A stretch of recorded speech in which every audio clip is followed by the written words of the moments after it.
Hey everybody,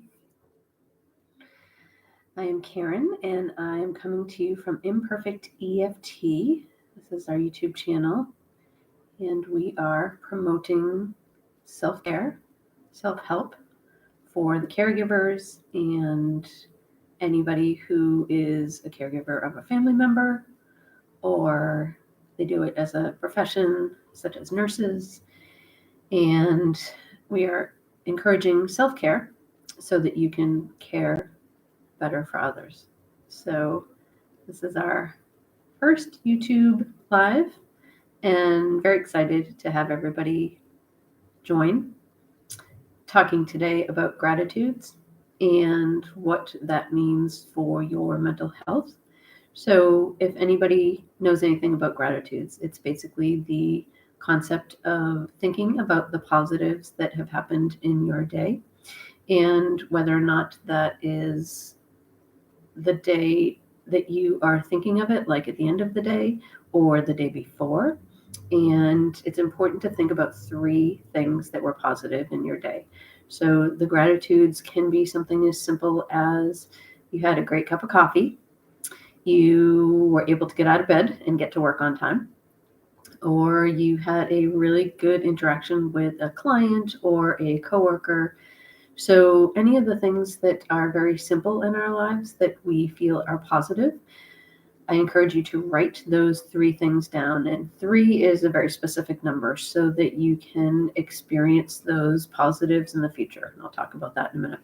So 3 gratitudes for either the day, at the end of the day, or the morning after. You can think about what your positive gratitudes are and you write them down. So writing them down will solidify it in your brain so that you get that little boost of positive stress hormones or dopamine that will hit your brain.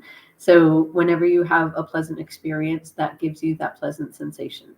So a positive gratitude will make you feel that it was positive in your experience. And writing those 3 things down and then putting them away, putting them in a gratitude jar, that will help so that in the future, if you are having a bad day and you can't think of anything that was positive in your day, you can literally go to that jar and take out one of your previous 3 gratitudes and you can look at that and you will be able to see the 3 things that made you positive in that one particular day.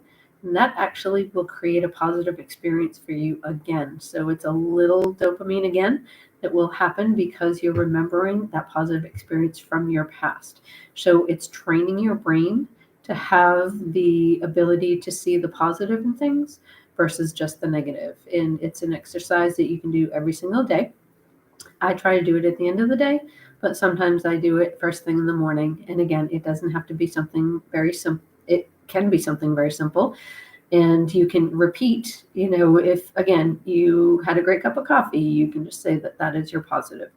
So it is a very important thing for you to be able to do so that your brain can wire itself and it can have a more positive experience.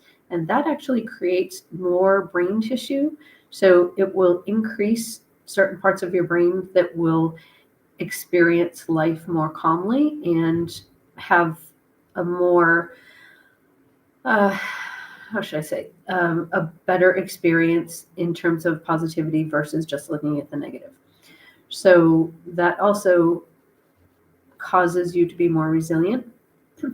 Resilience is basically when you have a traumatic experience or a loss or some sort of event that's happened that has really created a negativity in your body. It could be a natural disaster. It can be the stress of watching the news. It can be a stressful day that you had a coworker who, gave you a really bad email and that just created a very negative day for yourself.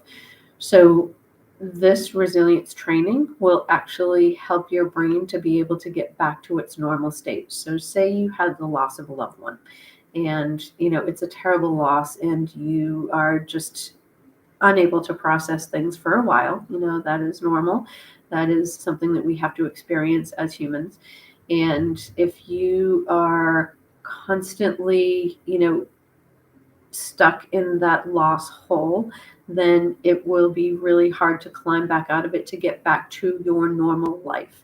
And this resilience training, the gratitudes and the looking at the positive things, this will help you so that you won't create an environment where you cannot function any longer. So there is, things that happen in our lives, traumas, loss, those are to be experienced, and we are to process our emotions after that. But to be able to get back more quickly into a more natural state that you were in before the trauma is how they consider post-traumatic stress, if that is going to linger and stay as a problem for years, or are you going to have just a more post-traumatic growth experience. So they say that 2/3 of people who experience any sort of trauma, whether or not it's a mass shooting, a cancer diagnosis, a loss, things like that, you will be able to get back to what is considered your normalcy after that event quicker than if you hadn't been using these techniques of the gratitude and resilience. So your brain is processing things on a much better level so that you can get back to your normal existence, whatever the event is. So this is really training your brain to be able to process things on a physical level as well as a mental level. So I thank you for joining me, and I'm going to be doing more of these lives to talk more about self-care, mental health, and how you can create a better existence for yourself so that you reduce stress, reduce anxiety, and you have a more healthy daily life. So thank you for joining me, and I will see you next time.